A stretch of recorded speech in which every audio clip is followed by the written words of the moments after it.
இணைப்பு அதிகம் இருந்திருக்கும். நமக்கு இங்கிலாந்துக்கும் அல்ல, நமக்கும் பிரான்சுக்கும் அந்த இணைப்பு ஏற்பட்டு இருந்திருக்குமானால் நமக்கும் பிரெஞ்சு மொழிக்கும் தான் அதிக தொடர்பு இருந்திருக்க முடியும். அப்பொழுது நமக்கும் அவர்களுக்கும் இணைப்பு மொழி பிரெஞ்சு மொழி என்றுதான் ஏற்றுக்கொள்ள வேண்டி வந்திருக்கும். ஆகையால் இணைப்பு மொழி என்பது அறுதியிட்டு உறுதியாக சொல்லத்தக்கதல்ல.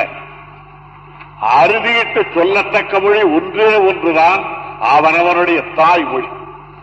அது கற்றுக் கொடுத்து வருவதல்ல, கருவியிலே உருவாவது. அது படித்து தெரிந்து கொள்வதல்ல, பேசி பழக்கத்தினாலே அது வந்து கொள்வது. இந்திய படிக்கிறோம் என்று வைத்துக் கொள்ளுங்கள்.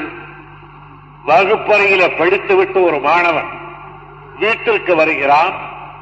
மறுபடியும் வகுப்பறைக்கு போகிற வரையில் அவருடைய காதில் அந்த மொழி ஒலி விழப்போவதில்லை, அவனுடைய வாயில் அந்த எழுத்து வரப்போவதில்லை. உள்ளே நுழைகிற பொழுதே அம்மா என்று அழைத்துக் கொண்டு வருவான். அன்னையும் அவனை பார்த்து வாடா மகனே என்று அழைப்பார்கள். ஏதாவது தின்பண்டம் தருவார்களானால் தமிழ் பெயரோடு உள்ள தின்பண்டம் தான் அவனிடத்தில் தரப்படும். இதழ்கள் வருகின்றன என்றால் பிரித்தவுடனே தமிழ் மொழிதான் அவருடைய கண்களிலே தட்டுப்படும். அங்காடிக்கு செல்வாரானால் தமிழ் மொழிதான் பேசுவார்கள். ஆத்தோரத்துக்கு செல்வாரானால் தமிழ் மொழிதான் அங்கே இருப்பதை காணுகிறான். மறுபடியும் மறுநாள் பகல் வகுப்பறைக்கு போய் இந்திய ஆசிரியர் வந்து மணி 12 என்று கண்டு சரி எடு புத்தகத்தை என்றவுடன் அப்பொழுது கூட மறதி காரணமாக முதலில் தமிழ் புத்தகத்தை தான் எடுக்கிறான். அதற்கு பிறகுதான் இந்தி புத்தகமே கைக்கு தட்டுப்படுகிறது. இந்த நிலையில் எப்படி இந்தி வளரும்? நமக்கு சொல்லுகிறார்கள், நீ அக்கறையோடு படித்தால் அந்த மொழி சுலபத்தில் வந்துவிடும் என்கிறார்கள். ஒரு மொழி அதில் அறிவு பெற வேண்டும் என்றால் படிப்பதால் மட்டுமல்ல, பழகு மொழியாக இருக்க வேண்டும். பழக்கத்திலே அந்த மொழி இருக்க வேண்டும். அப்படி பழகு மொழியாக இருக்கத்தக்கது நமக்கு தாய்மொழியான தமிழ் மொழியும் 200 ஆண்டுகளாக நம்மோடு இருந்து வருவதாலே நம்முடைய தோழமை மொழி என்று ஆகியிருக்கின்ற ஆங்கில மொழியும் தான் பழகு மொழியாக இணைப்பு மொழியாக இன்று எத்தனை இருக்க முடியுமே தவிர இந்தியின் மூலம் இணைப்பை ஏற்படுத்தலாம் என்ற எண்ணமே தவறானதாக. நீங்கள் எந்த புத்தகத்தை எடுத்துக் கொள்ளுங்கள், புத்தகங்களில் பக்கங்கள் எல்லாம் இணைக்கப்பட்டிருக்கின்றன. ஆனால் ஒரு பக்கத்திலே தான் இந்த இணைப்பு இருக்கிறது. புத்தகத்தில் பக்கங்கள் இணைத்திருக்க வேண்டும் என்று சொல்லி 4 பக்கத்தில் தையல் போட்டு இப்பொழுதுதான் புத்தகம் இணைந்து இருக்கிறது என்று ஒரு சொல்ல மாட்டார். அது ஏடுகள் ஆங்காங்கு சிதறிவிடாதபடி ஒரு பக்கத்தில் தையல் போட்டு தேவைப்பட்ட பொழுது தேவைப்பட்ட பக்கத்தை படிப்பதற்கேற்ற முறையில் மறுபக்கங்கள் விடுவிக்கப்பட்டிருந்தால்தான் அதை புரட்டி படிக்கலாம். அதை போலத்தான் ஒற்றுமை என்பது இணைப்பு என்பதும் 4 பக்கத்திலும் கட்டு போடுவதல்ல. அது தீண்டு போகாமல் பார்த்துக் கொள்ள வேண்டும். அதற்கு மொழி அல்ல முக்கியம், மனம் முக்கியம். சீனாக்காரன் படையெடுத்தான், இந்தியிலே பேசியா நாமெல்லாம் ஒன்றுபட்டோம். பாகிஸ்தான் படையெடுத்தது, இந்தி படித்தவர்கள் மட்டும்தானா படைபலத்திற்கு போனார்கள்.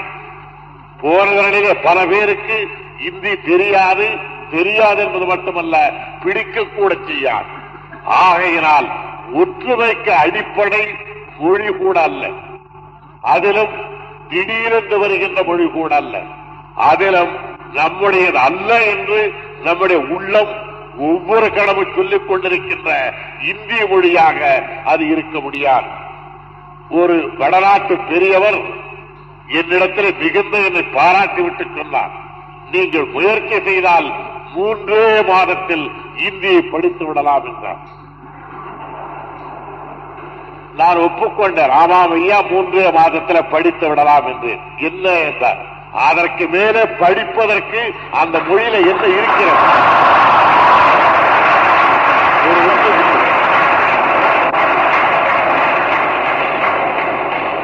ஆனால் நம்முடைய தமிழ் மொழியில் அப்படி சொல்வதற்கில்லை.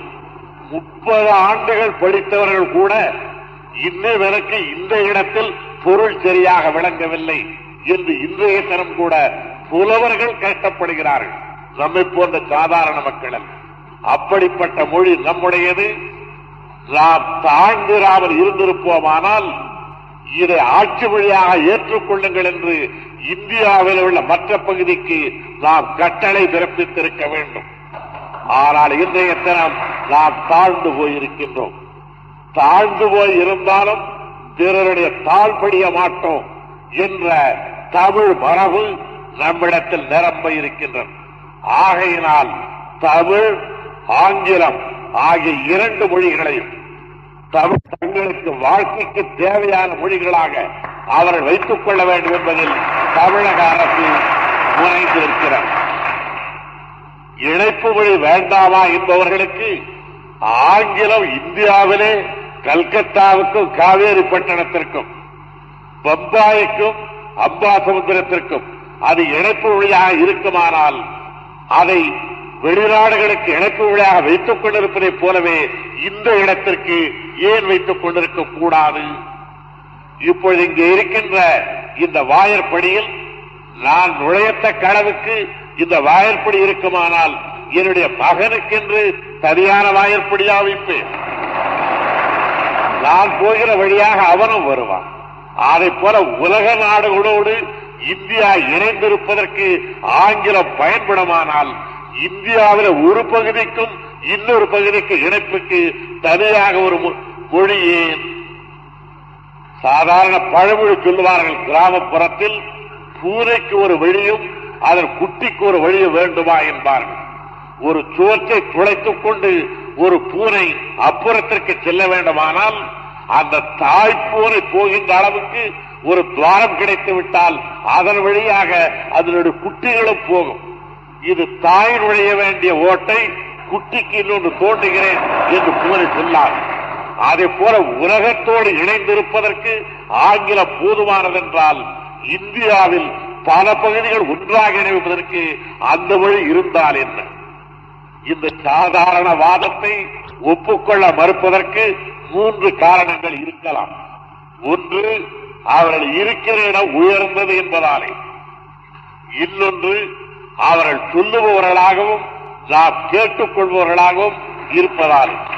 மூன்றாவது, நாம் எதை சொன்னாலும் நம்பி விடுவோம் என்ற கருத்து இருப்பதாலே. ஆனால் தமிழகம் இந்த 3ஐயும் ஒப்புக்கொள்ள மறுக்கிறது என்பதை